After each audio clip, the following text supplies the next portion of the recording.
Welcome to episode 29 of the Backpck Podcast. I'm your host, Brett Thomas. Today's guest is Tom Griffin. Griff is one of the legends in the catching world. You may know him on Twitter at CatchBlockThrow.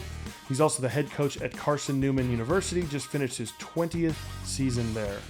Griff is one who has a ton of energy. He speaks at CatcherCon every single year, and he's known for an incredible amount of drills that keep guys working and challenging. Best part about Griff is being a catching guy, he's also a head coach in the college world. We talked a lot about the culture he creates with his catchers, the leadership and accountability he expects from them. It's really a deep dive into more than just the mechanics of catching. I think you guys are really going to enjoy it.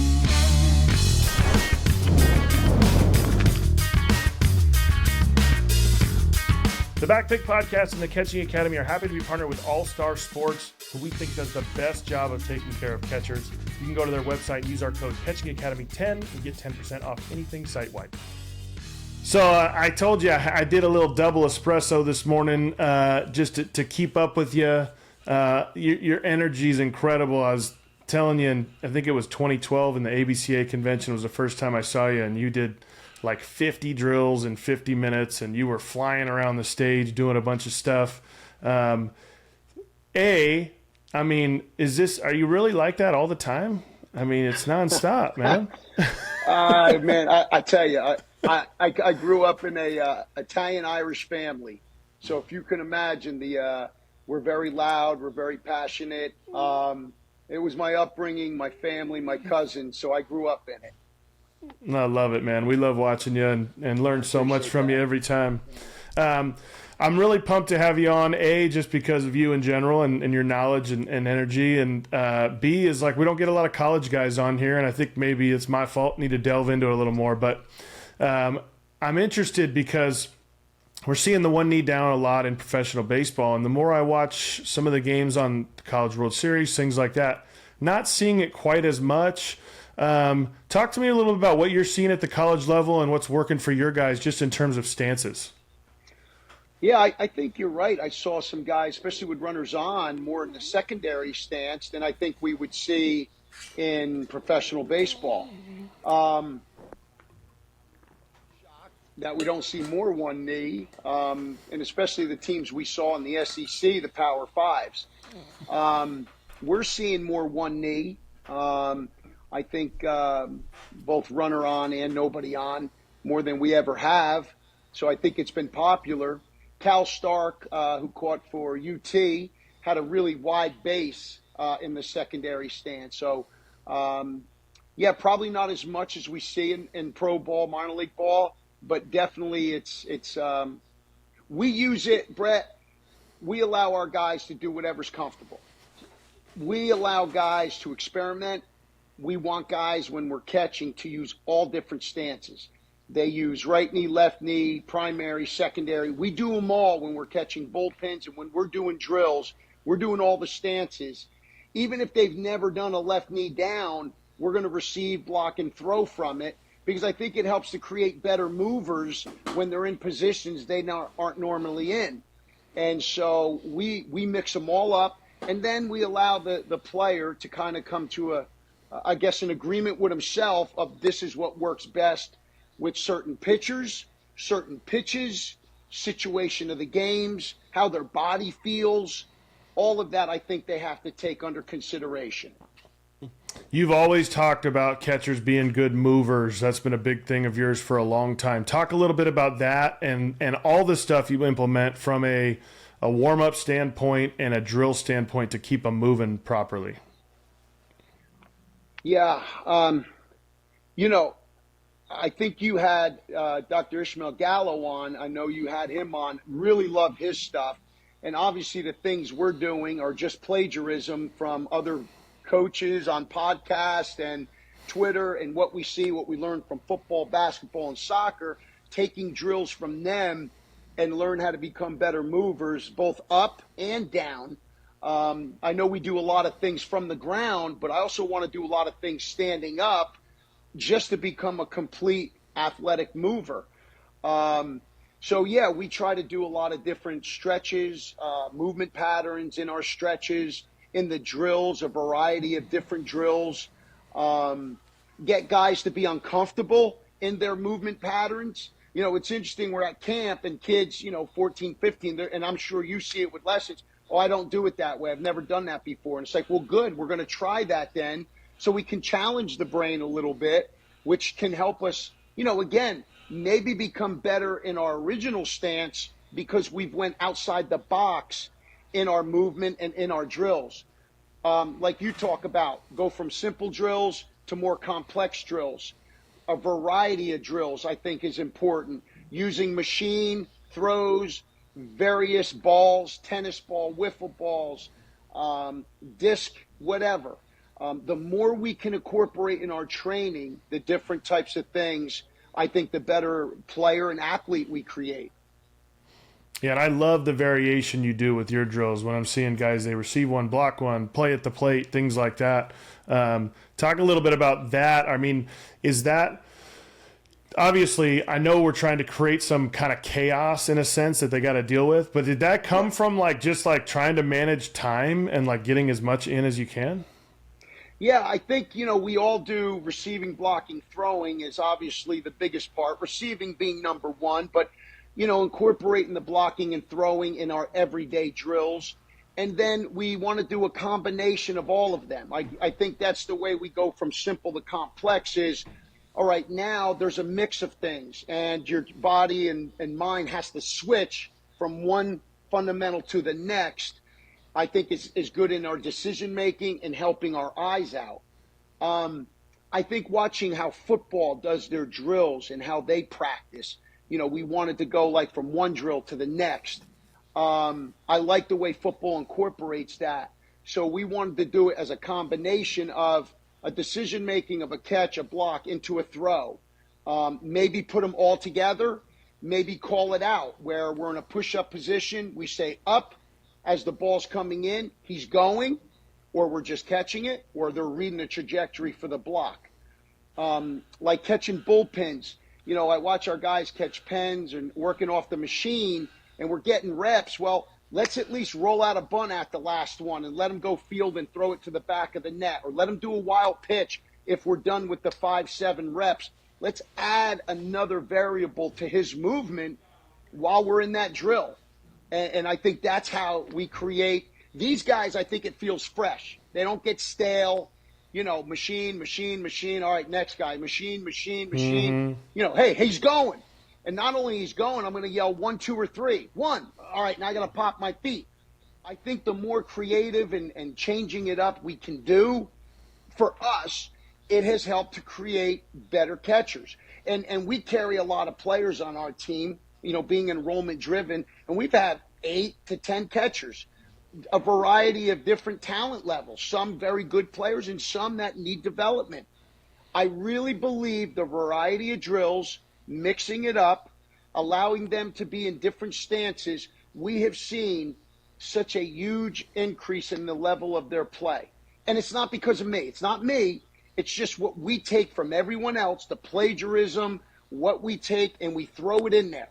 It's like going to a nursery and there's 1,000 toys in the box and everybody just goes and picks toys out and plays with them. And the next day go in and pick a different toy out. That's what we want to create in our environment for sure.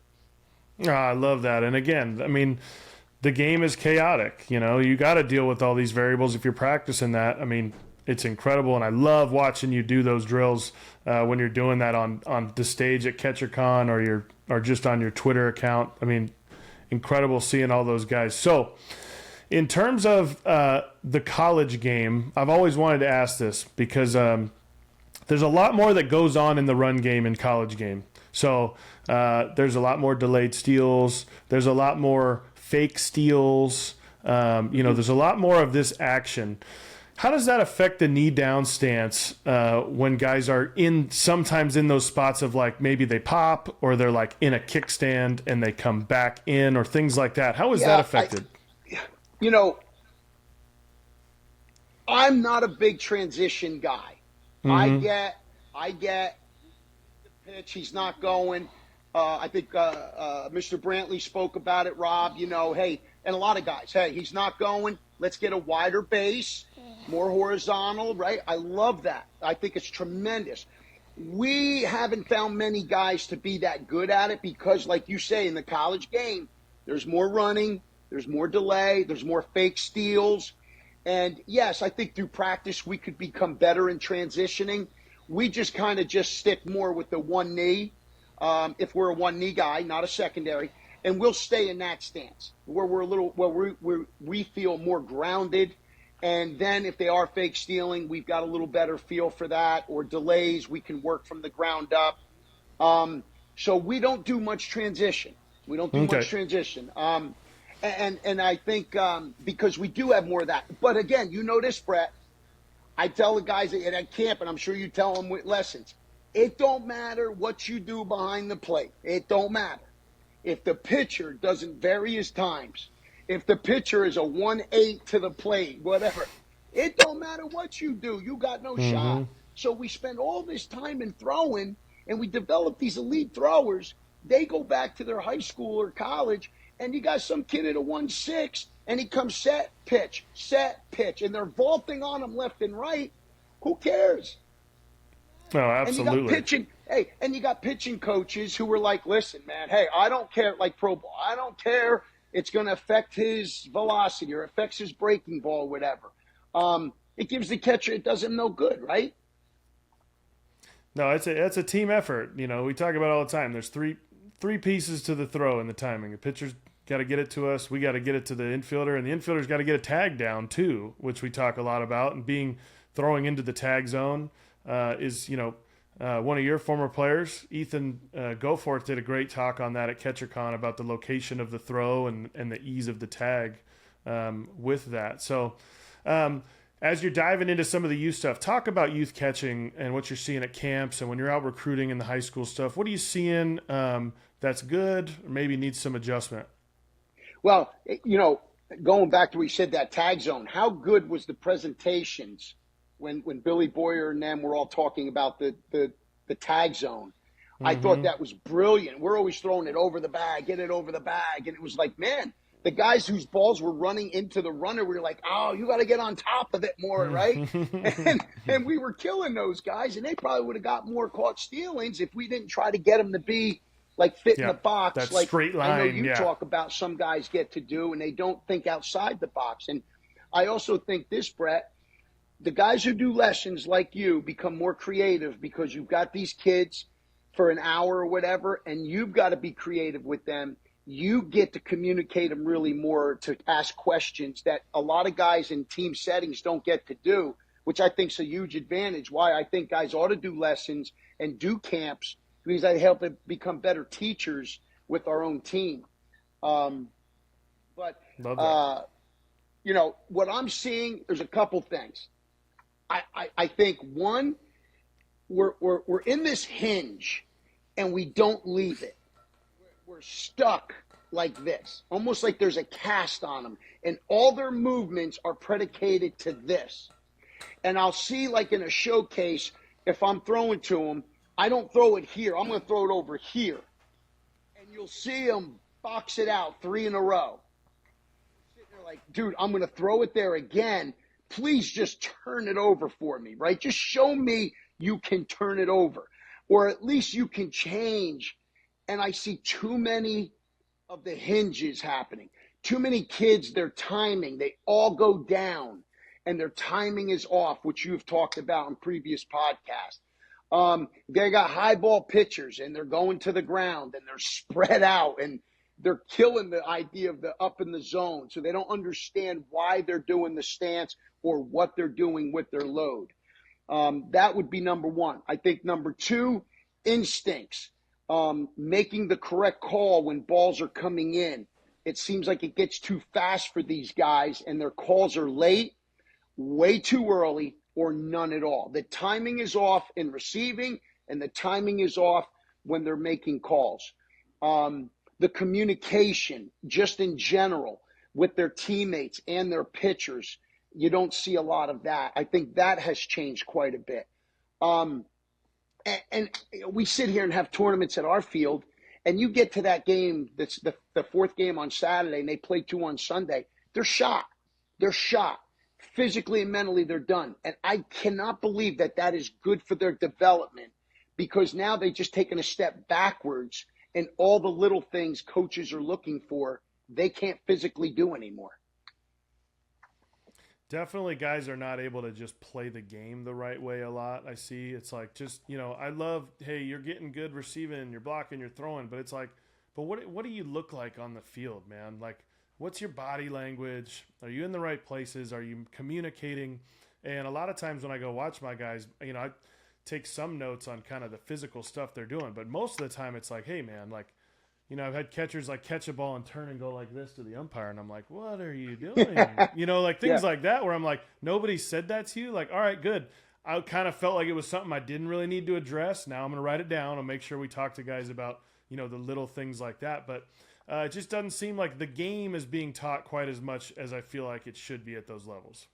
You're absolutely right. It's the little things like that. I've watched games where it gets late and they're not backing up first anymore, or they kind of forget about it because they have phased out. They're walking on and off the field, and maybe a coach is coming to the last game, and that's what he sees from you. The ball getting back to the pitcher, the pace of it has completely changed, and the draining of them. But you're right. Everything matters. And I think Jerry said this, like every pitch matters. Every pitcher on the mound, every pitch he throws as a catcher should matter to you.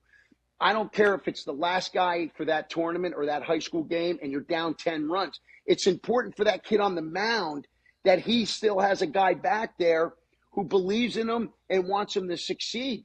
I mean, that's our job as a servant leader. It's not just our best pitcher, but it's all the pitchers. It's not the first pitch in the third inning. It's the last pitch of the seventh inning when we're losing. That's truly a servant type mentality. And I think catchers forget about their purpose of them is to serve others and serve their pitcher and team. And we lose that sometimes. Oh, absolutely. Absolutely. Talk a little bit about pitch calling. I know that it seems to be taken out of everybody's hands nowadays. Do you like guys to call pitches for you? Are you guys calling pitches? Are you having trouble with guys kind of being on the same page at least because they've really probably never done it when they show up to you? Absolutely. No, they haven't. Most of them haven't. Although I was shocked this year, I asked in camp how many guys called their pitch, and there were more than I thought that actually do. So I do think it's a lower percentage. We want our guys to call the game. We want them to understand what ownership is. We want them to understand if they call a pitch, they're suggesting it, the pitcher's final decision. But when I call a pitch and it gets hit out, it should hurt because I called that. That's what I want them to do. Not, I didn't call it, he called it. Now, I'm not taking the ownership. A relationship with the pitchers. And I get it. I've talked to pitching coaches who call pitches. They're like, hey, the catchers don't want to call it. They never did it. They don't want that responsibility. So I've got to do it for them. I study TrackMan and Synergy. I'm on it all the time. They're not on it as much. So I've got all this information. My job depends on us doing well. So I'm going to hold that key. I get it. But I don't know how we succeeded back in the 40s, 50s, 60s, 70s, and 80s by us calling the game. I don't know how it worked.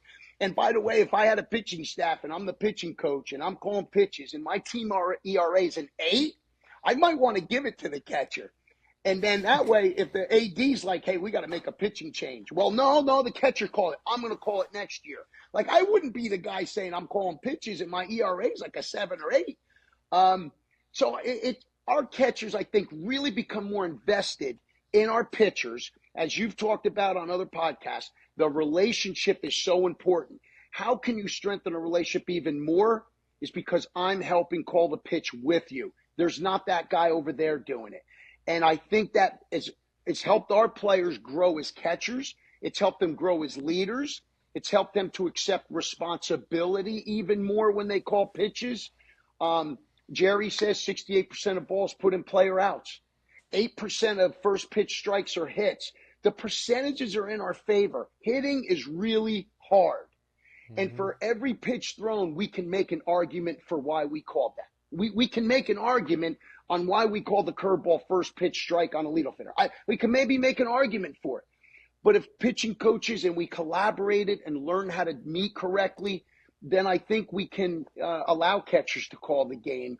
And I think the flow would be much better. I love the way you said that, and I've never really thought of it in that sense. I love the accountability piece and how that builds the relationship with the pitcher, because nowadays it's just the catcher walking to the mound and saying, "I can't believe that coach called that pitch." Yeah. And it becomes them kind of just like teaming up against the coach, instead of like the catcher coming up and being like, "That was my fault, man," or the pitcher saying, "I missed the location. That was the right call." And all those things, people always think the good is what creates these relationships. It's like it's accountability, vulnerability, all these things that make you go, okay, let's move on, let's get better. And I loved the way you just said that, what pitch calling can bring to that. What have you seen with your guys? Are they calling more than they ever have, or is it less, or what are you seeing? You know, my guys that'll be like, you know, that play varsity for, you know, 2, 3, 4 years, like those guys that have kind of been playing varsity for a long time, usually the coach will kind of let them do it towards the end of their career. But most guys still call pitches all the time. Summer ball's starting to get a little more lax about it, which I really love, because it's like, hey, nobody wants to be in Arizona, you know, playing a 3-hour game because we had the coach having to relay pitches in and things like that. But I think it's getting better. I don't think it's, you know, it's definitely not where I'd love to see it, but I just think too, it's like, especially coaches at a youth level, it's like, what are you truthfully qualified for?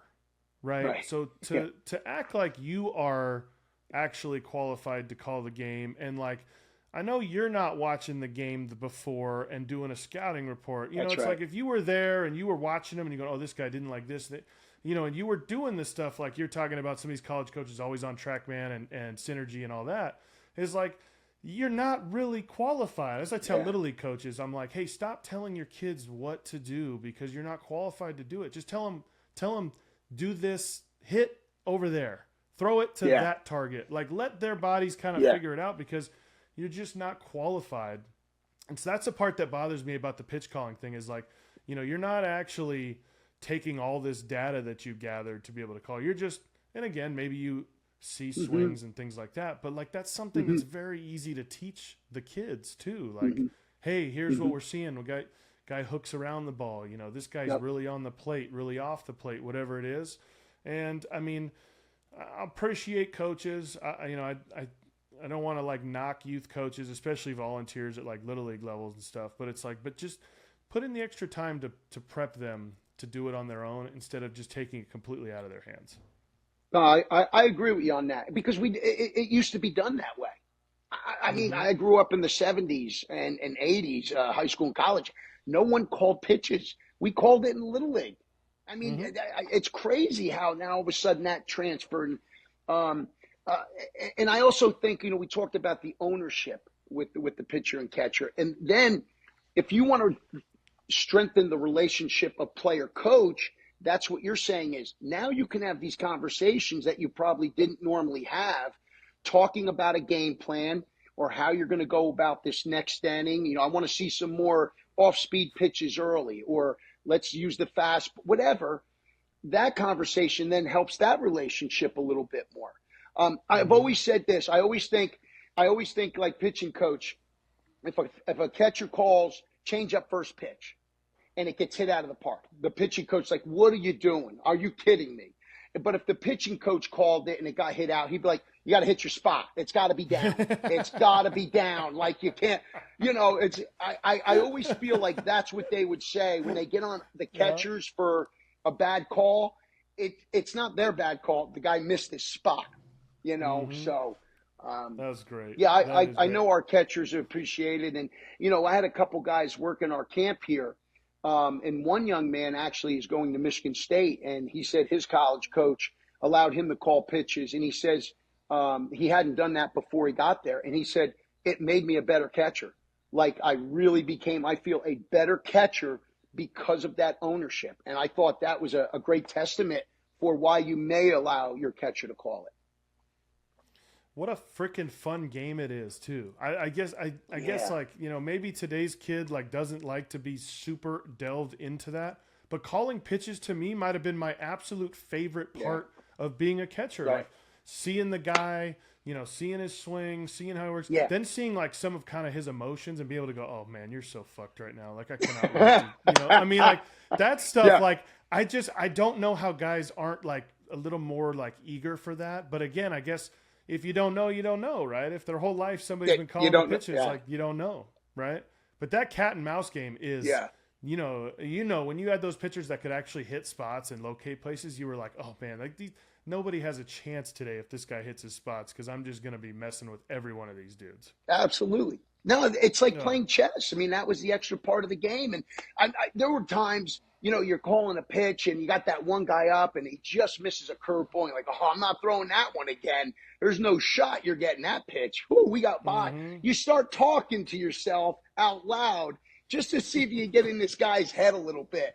The guy who just hit a fastball for a double off the wall comes back up and says, hey, Brett, you ain't getting a fastball again, brother. You smoked that one. Well, I don't know if I'm going to give you a fastball or not, but that's what we can do as catchers is we want to give our pitcher the best chance to succeed.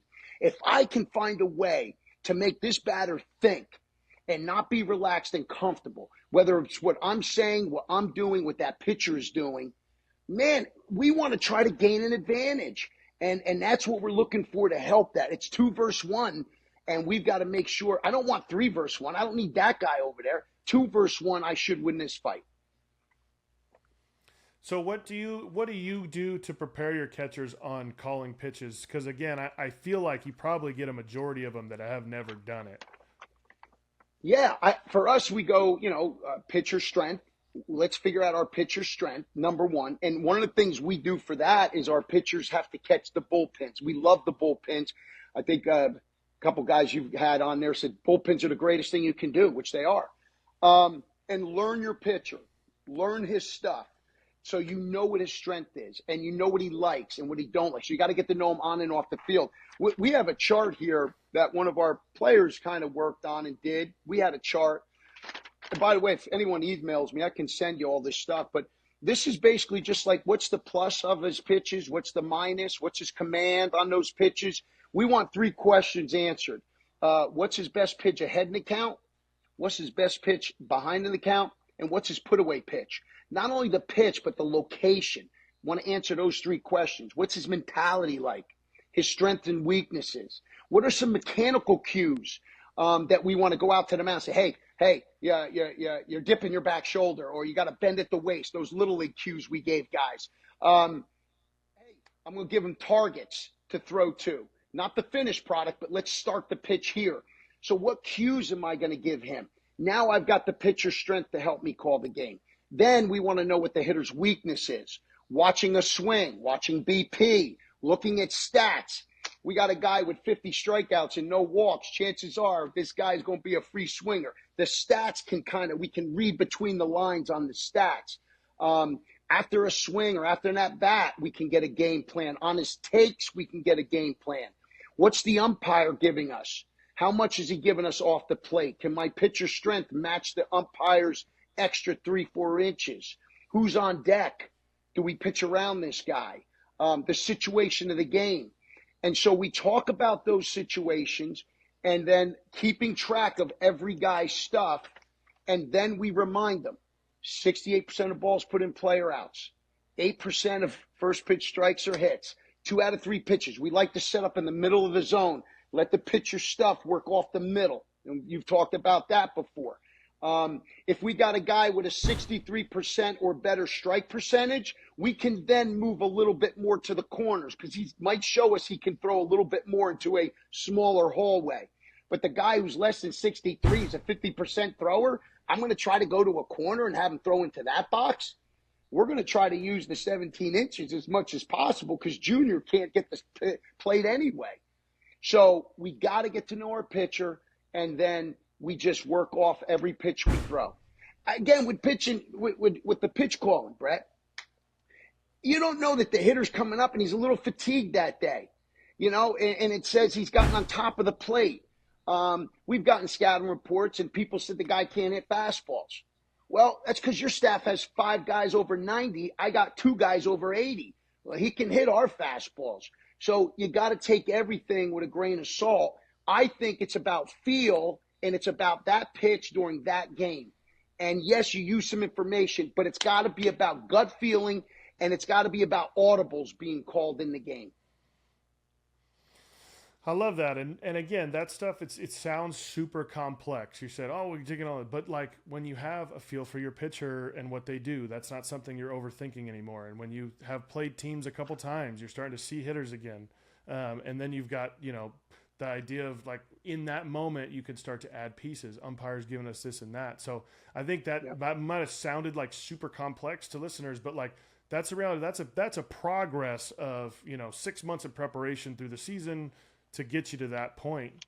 And I think that's the problem is like people are overwhelmed on, that thought of like thinking it's all of this. It's like, no, that's a process of getting to know people and understanding that. And it's really becomes, again, you're just empowering them. It's so much fun for them when they have all that information. Yeah, empowering them. That's the word right there. That's exactly right. Let's empower them to be decision making. Decision makers. Absolutely is what we want to do. And ask questions in practice when you're doing lessons. Stop the lesson, stop practice. Let's give you a scenario here. What do you think here? What's your thoughts on this in this situation? For sure.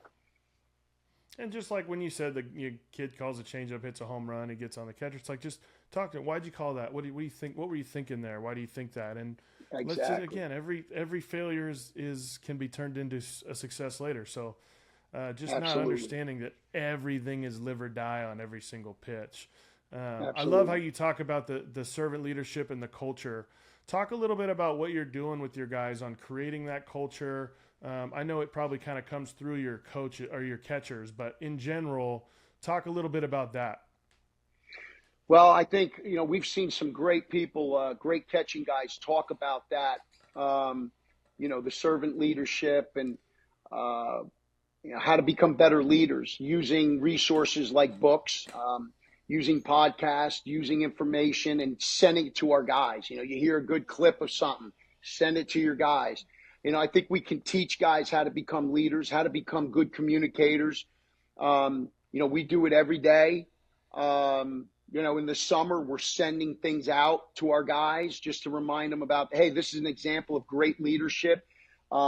We sent some stuff out on Cal Stark because he was pretty a good visual guy back there, about catching. He was very fiery, and that's leadership. That was nonverbal communication. And so here's an example of that. We give our guys a vocabulary list of words to use and phrases to use when a pitcher's in the pen, when he's on the mound.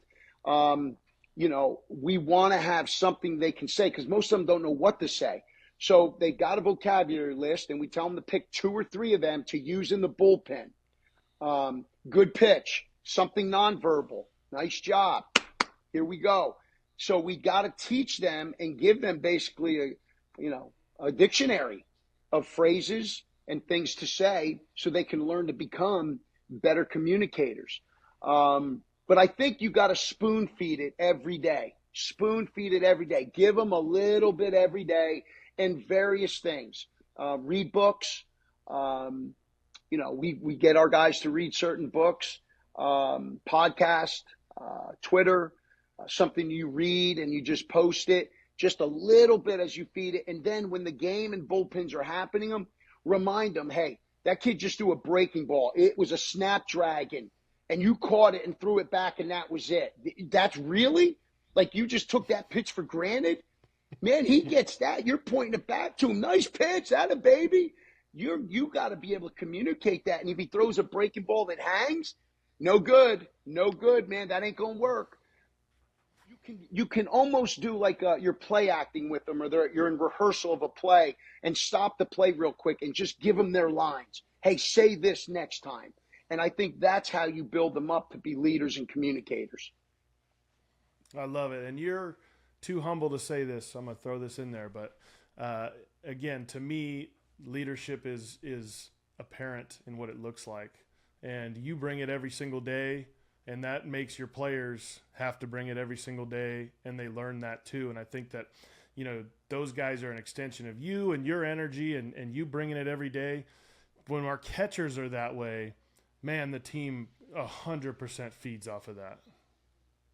I agree, and I think it's in all our walks of life. If the kid comes to do a lesson and you're dragging a little bit, the parents are looking at you who are paying the money, and the kids looking at you, and like, all right, it's one of these. I mean, we can drain people too when we show up, and I think I feel blessed and grateful for what I get to do because I love it, and we is it a calling? I guess that's what we have. We have a calling here. We have a hobby we get to call a job. And my faith is important to me, and I think faith helps me to remind me of what my purpose in life should be and how I should appreciate each day. Brett, I'm at that age now. I'm not on this plateau. I'm on the other side of that sucker, and I'm telling you, man, I think more and more about every day. This opportunity with you, Brett, is unbelievable for me. I was so jacked up for this because I appreciate what you do for the coaching world. You and Zan have taken it to another level. This podcast has expanded the knowledge going around with the people you have. Zan Barksdale, the godfather of creating CatcherCon and what that's done for all of us. This is such an opportunity for me and a blessing because you don't know what you got left. If I was 32, I didn't think about it then. I took it for granted. I don't take it for granted anymore, man. I got friends of mine retiring. I'm not retiring, man. I want to appreciate this and appreciate the opportunity to talk to you and learn from you and to be a part of this. Well, we appreciate that. I think too, it's nice when you get older, the perspective to try to get to players because it's difficult. They kind of got to experience things, but it's like I'm working with a catcher yesterday and they're just struggling with a bunch of different things. And it was like, hold up a second. Okay. Let me tell you, you are way more than a softball player. Okay. Like you are identifying your whole identity as a softball player. And let me tell you, if I could go back to being 16 again, I wouldn't have two shits to think about other than the thought of like, I'm so excited to put pants on today and get dirty and go play the game. Right. And I think that too many times the pressures we feel as players, we project on our players as coaches too, and don't have that reflection of ourselves and being better. But man, like that, you said that great in the sense of like, the older you get, the more appreciation you have, and the more appreciation you have, the better you are at it, and the better you are at it, your players feed off of that. And hopefully we want our players to figure all this shit out way before we did. You know what I mean? Like that's the only thing we're doing is like, here's all the shit we did wrong that I wish we did. We're trying to feed this to you as early as we can. Oh, that's perfect. You're right. And Brett, in today's college world, is it getting worse? Because look what just took place. These guys aren't sure if they're going to play with this guy next year or not. I mean, they probably all feel like this team literally is never going to be together again because not only are we going to graduate, but we're all going to go to different schools after a while too. And now, heck, I don't know if our coach is going to be here much longer because of something better. I mean, the days hey, I went to a school and I'm there. Yep. Good, bad, and different. I ain't going anywhere. Guys didn't leave. I mean, if it sucked, it sucked. You just figured it out.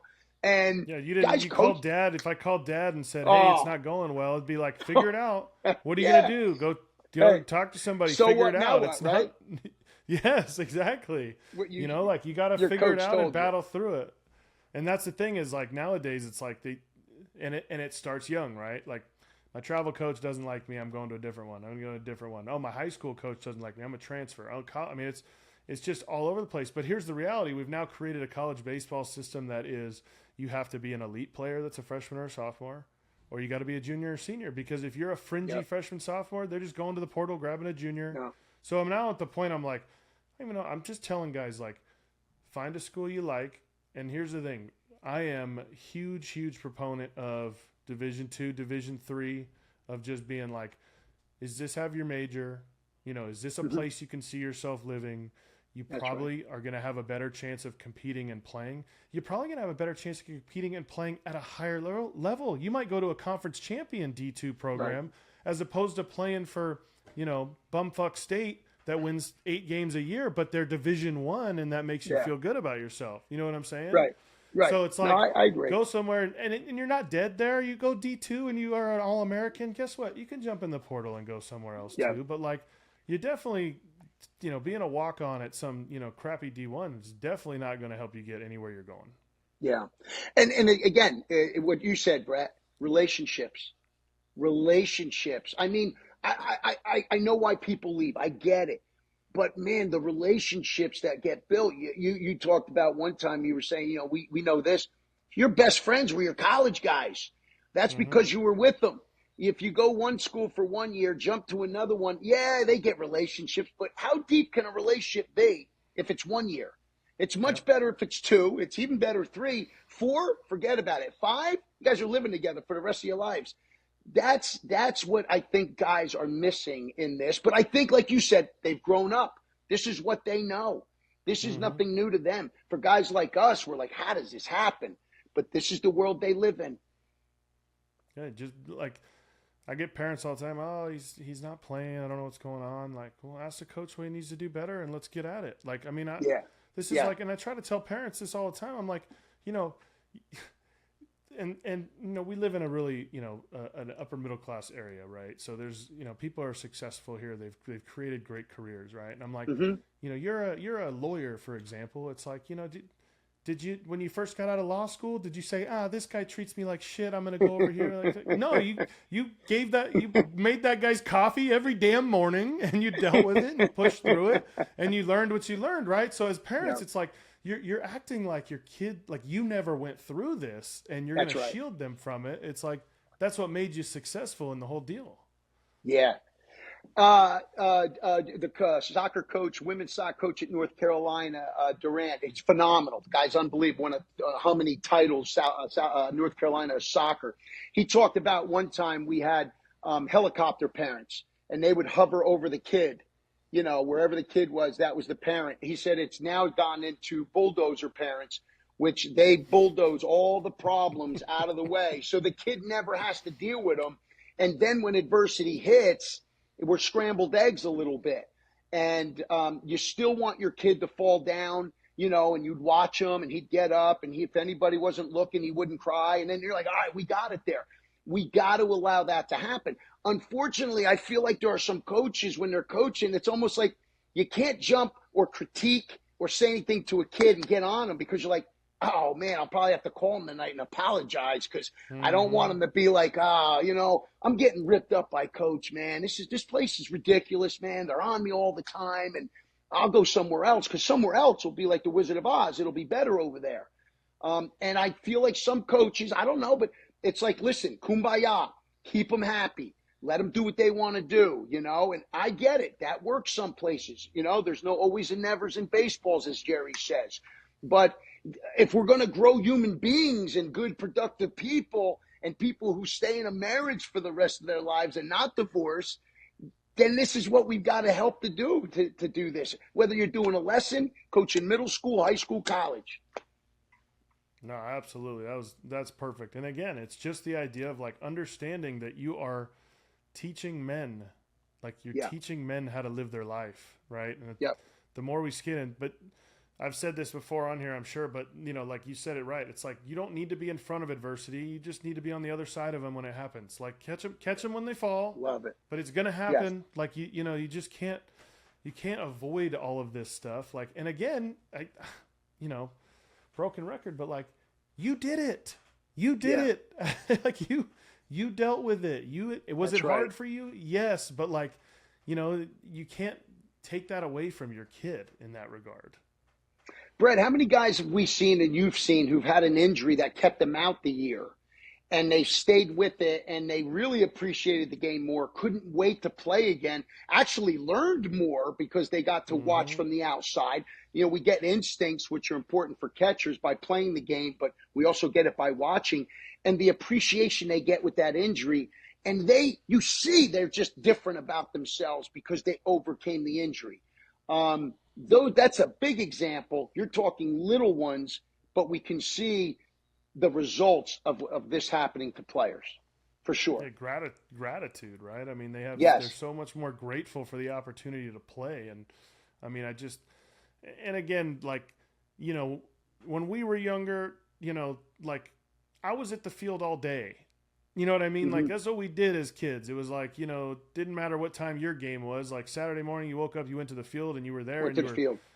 playing a Yep. pickup game on one side and you grabbed a hot dog at the snack stand and then you went and played your game and then you came back out and everybody's in all different uniforms, like playing. It's like these kids now are like legit, like there when they need to be there, leave when they leave. Like there's Mm-hmm. literally there's just like, I don't know, man. Like I didn't want to be inside.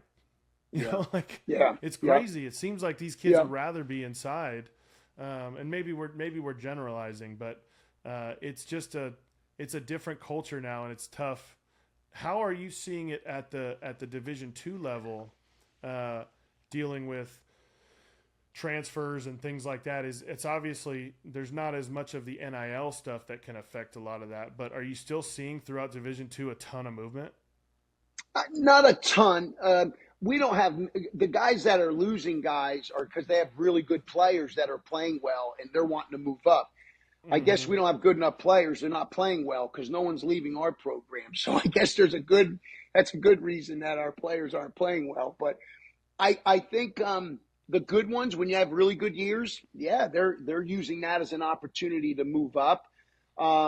We're seeing a lot of the D1s. There's a lot of them. They'd like to stay on that level for sure. But some of them realize, hey, I'm going to go somewhere where if I've got a year or two, I'm going to go and play and have a chance to win a championship. And most of the ones we get from the Division Ones, I think what they'll do is they go back home, more local. There's no reason for a Division One kid from California to come to Tennessee. I can go somewhere in the West Coast and find a good Division Two or NAIA program, or if I'm a freshman, a good JUCO program, and even D3. I mean, I don't think people realize how good Division III baseball is. I'm from the state of New Jersey originally, and New Jersey's is a predominantly Division III state. You look at upstate New York and Wisconsin. It's really good baseball. We saw University of North Carolina got the kid from Arcadia, Pennsylvania, Division III player. I mean, there's good baseball on all levels. It's important for parents and kids to go watch different games and see the level of baseball at their junior college, D3, D2, D1, and AIA. And then you start to understand the quality of baseball and maybe where their kid fits in. The good thing about baseball is most schools have a little bit of an enrollment driven for it. It's one of those sports where you could go somewhere, you can get in. What you do with it is up to you, but at least you have an opportunity to be on that team. Whereas basketball, you may not see that as much in certain other sports. But I feel like football and baseball allow bigger rosters on the lower levels. Because of that, there are a lot of opportunity for kids. Yeah, I mean, again, like there's such a minuscule group that is going to make this all the way to the big leagues, right? Like absolutely. Another little bit bigger, but another small number that are going to get drafted, and your memories are all you're going to take from this. And like I had two kids at a Division III that went to the Division III World Series this year, and I'm like, that. Are you kidding me? Like that is going to be, you're going to tell those stories and relive those moments for the rest of your life. And nobody's going to ask you like, oh, did you play against the kids from the Pac-10 or the Big 12? It's like, no, but like who the hell, nobody cares. Like, dude, you went to a freaking College World Series. Like that's unbelievable.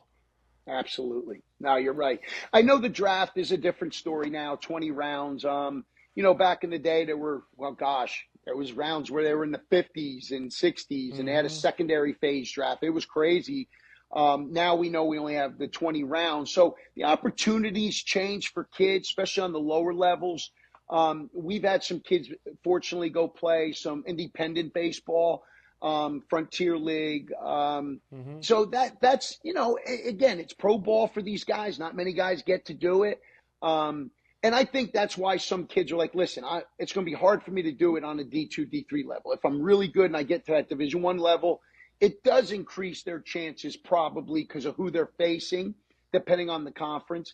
I understand for the professional guy, it's changed because we've had guys drafted after the 20th round because that's when usually pro ball teams, that's when they would go after maybe some of the smaller school guys would be in those later rounds that a certain scout in an area really wanted to push for.